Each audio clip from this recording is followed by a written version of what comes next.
பிரியமானவர்களே, ஆண்டவராகிய இயேசுவின் இனிய நாமத்தினாலே நல்ல காலை பொழுதிலே உங்களை சந்திப்பதிலே நான் அதிகமாக மகிழ்ச்சி அடைகிறேன். இந்த நல்ல மழை பெய்து கொண்டிருக்கிற இந்த நேரத்தில் உங்களோடு கூட நான் கர்த்தருடைய வார்த்தையை பகிர்ந்து கொள்வதில் அதிகமாக மகிழ்ச்சி அடைகிறேன். அன்பானவருடைய பிள்ளைகளே, ஒரு வார்த்தை இப்படியாக சொல்லுகிறது. சங்கீதம் 140 சங்கீதம் 12 வசனம் இப்படியாக சொல்லுகிறது. சிறுமையானவர்களின் வழக்கையும் எளியவர்களின் நியாயத்தையும் கர்த்தர் விசாரிப்பார் என்று அறிவேன். சிறுமையானவர்களின் வழக்கையும் எளியவர்களின் நியாயத்தையும் கர்த்தர் விசாரிப்பார் என்று அறிவேன் என்று சொல்லி வார்த்தை சொல்லுகிறது. அன்பான தேவனுடைய பிள்ளைகளே, இந்த இடத்துல நாம் பார்க்கும் பொழுது சங்கீதக்காரன் அவருடைய நம்பிக்கையை இந்த இடத்துல உறுதியாய் சொல்லுகிறதை நம்மால பார்க்க முடியும். அவர் என்ன சொல்லுகிறார்? என்னுடைய தேவன் மேலே எனக்கு ஒரு நம்பிக்கை உண்டு.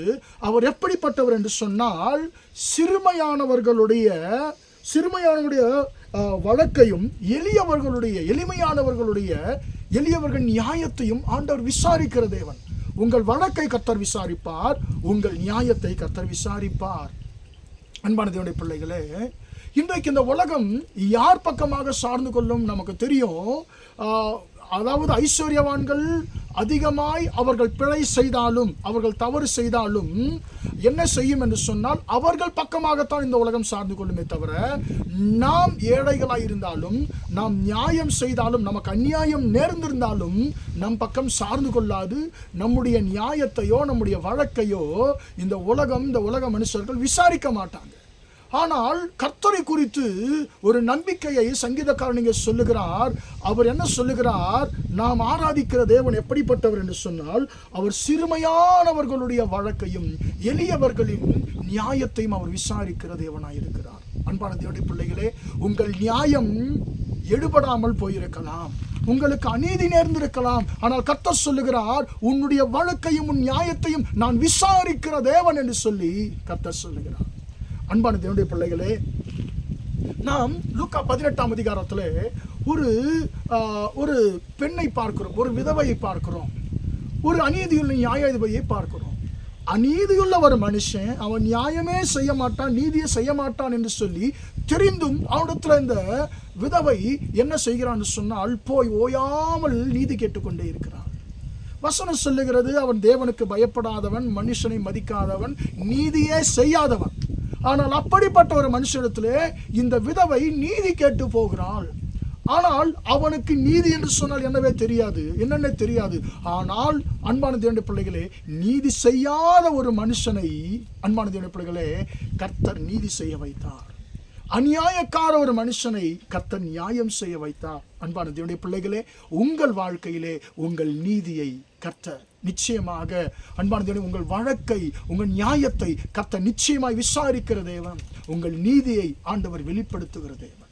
அந்த ஏழை விதவைக்கு நியாயம் செய்த கர்த்தர் அன்பான தேவனுடைய பிள்ளைகளே உங்களுக்கும் நியாயம் செய்வாராக. உங்கள் வழக்கை கர்த்தர் தீர்த்து வைப்பாராக.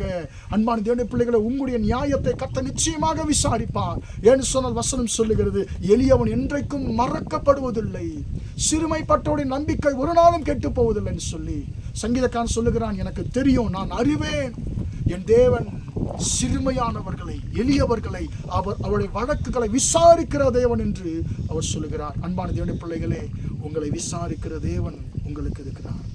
நம்முடைய நியாயத்தை விசாரிக்கிற தேவன், நம்முடைய வழக்கை தீர்த்து வைக்கிற தேவன் நமக்கு இருக்கிறார். எனவே அன்பான தேவனுடைய பிள்ளைகளே, மனுஷர்கள் நம்மை மறந்து போனாலும், மனுஷர்கள் நமக்கு உதவி செய்யாவிட்டாலும், நீதியுள்ள நியாயாதிபதியாகிய கர்த்தர் உங்களுக்கு எனக்கு உதவி செய்து நம்மை நடத்த வந்தவராக. ஜெபிப்போமா? பிதாவே, நன்றியோடு துதிக்கிறோம், ஸ்தோத்தரிக்கிறோம் ஐயா. இம்மட்டுமாக இந்த வார்த்தைகளை கேட்ட நம்முடைய பிள்ளைகளை நீர் ஆசீர்வதியும் ஆண்டவரே. அப்பா ஸ்தோத்திரம் ஆண்டவரே. சிறுமையானவர்களுடைய ஆண்டவரே, எளியவர்களுடைய ஆண்டவரே வழக்கை ஆண்டவரே நீர் விசாரிக்கிற தேவன் என்று சொல்லி ஆண்டவரே அப்பா ஸ்தோத்திரம் வார்த்தை சொல்லுகிற உடைய கிருபைக்காய் ஸ்தோத்திரம் ஆண்டவரே. அப்பா உம்முடைய பிள்ளைகளுடைய வழக்குகள் ஆண்டவரே, ஆண்டவரே பிள்ளைகளுடைய நியாயங்கள் இயேசுவே உம்மால் விசாரிக்கப்படட்டும் என்று சொல்லி ஜெபிக்கிறோம் தகப்பன். நீதியுள்ள நியாயாதிபதி உம்முடைய பிள்ளைகளுக்கு நீதி செய்யும்படியா ஜெபிக்கிறேன் ஆண்டவரே. உம்முடைய பிள்ளைகளுக்கு விரோதமாக இழைக்கப்பட்டு கொண்டிருக்கிற அநீதியை கர்த்தர் ஆண்டவரை மாற்றி போடும்படியா ஜெபிக்கிறேன். அநீதியுள்ளவர்கள் நியாயம் செய்ய வைக்கிற கர்த்தர் உம்முடைய பிள்ளைகளுக்கு ஆண்டவரை நியாயம் செய்யும்படியா ஜெபிக்கிறேன் தகப்பனே. அப்பா ஸ்தோத்திரம். நீதியுள்ள நியாயாதிபதியாய் நீர் உம்முடைய பிள்ளைகளுக்கு ஆண்டவரே நீதியும் நியாயத்தையும் செய்யும்படியா ஜெபிக்கிறேன். தகப்பனே, என்னுடைய நியாயம் எடுபடவில்லை, என்னுடைய நீதி எடுபடவில்லை என்று சொல்லி ஆண்டவரை அங்கலாய்த்து கொண்டிருக்கிறதான உம்முடைய பிள்ளைகள் ஒவ்வொருடைய அங்கலாய்ப்பை கர்த்தர் கேட்கிற தேவனாய் இருக்கிறபடினாலும் உமக்கு ஸ்தோத்திரம். ஆண்டவரே, உம்முடைய பிள்ளைகளுக்கு நீதி செய்ய போகிற உம்முடைய கிருபைக்காய் ஸ்தோத்திரம். இந்த நாள் முழுவதுமாய் உம்முடைய பிள்ளைகள் செய்கிற எல்லா காரியத்திலையும் உம்முடைய கரம் கூட இருந்து நடத்தட்டும் என்று இயேசுவின் நாமத்தில் ஒப்பு கொடுத்து ஜெபிக்கிறேன் ஜீவனுள்ள நல்ல பிதாவே. ஆமென், ஆமென். பிரியமானவர்களே, கர்த்தர் உங்களை ஆசீர்வதிப்பாராக. Praise the Lord, praise the Lord.